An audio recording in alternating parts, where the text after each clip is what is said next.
हमारे खुदावंद यीशु की अंजील मुकद्दस मत्ती के मुताबिक उसका 13वां बाब 31 से 35 आयत तक। एक दिन यीशु ने एक और तमसील लोगों के सामने पेश करके कहा कि आसमान की बादशाही राई के दाने की मानित है, जिसे किसी आदमी ने लेकर अपने खेत में बो दिया। वो सब बीजों से छोटा तो है, लेकिन जब बढ़ जाता है तो सब तरकारियों से बड़ा और ऐसा पौधा हो जाता है कि आसमान के परिंदे आकर उसकी डालियों पर बसेरा करते हैं।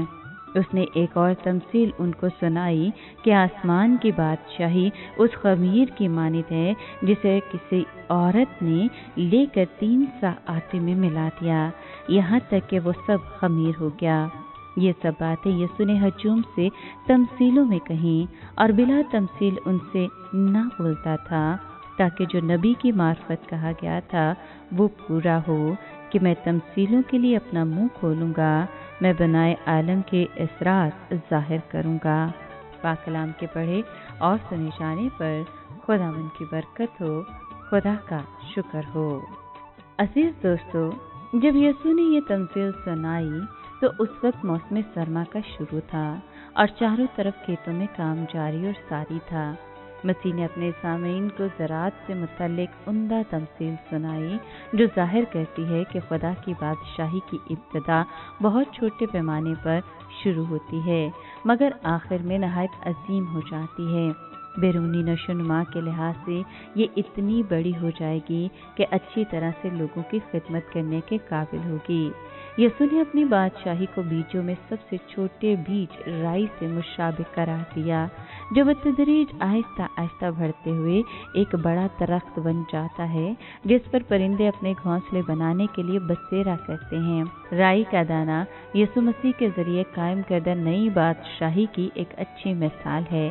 राई के दाने के कुचले जाने के बाद इसमें शिफा देने की खूबियां भी पाई जाती हैं, और यही हाल निजात दहिंदा की कुव्वत का है।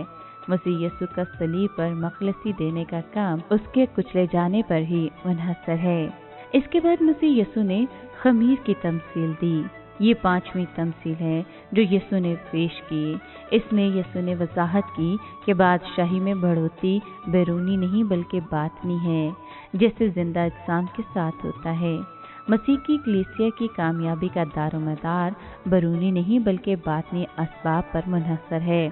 चनाचे सियासी कुव्वत और मादरी दौलत बुनियादी तौर पर मसीह की सच्ची कलीसिया की तरक्की का बाइस नहीं होती, बल्कि अक्सर औकात वो इसकी हकीकी तरक्की में रुकावट का सबब बनती है।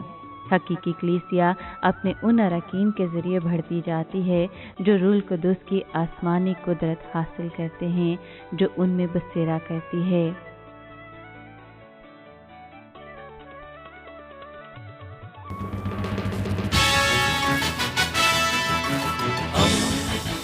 दोस्ती का पैगंबर रेडियो वेरितास एशिया।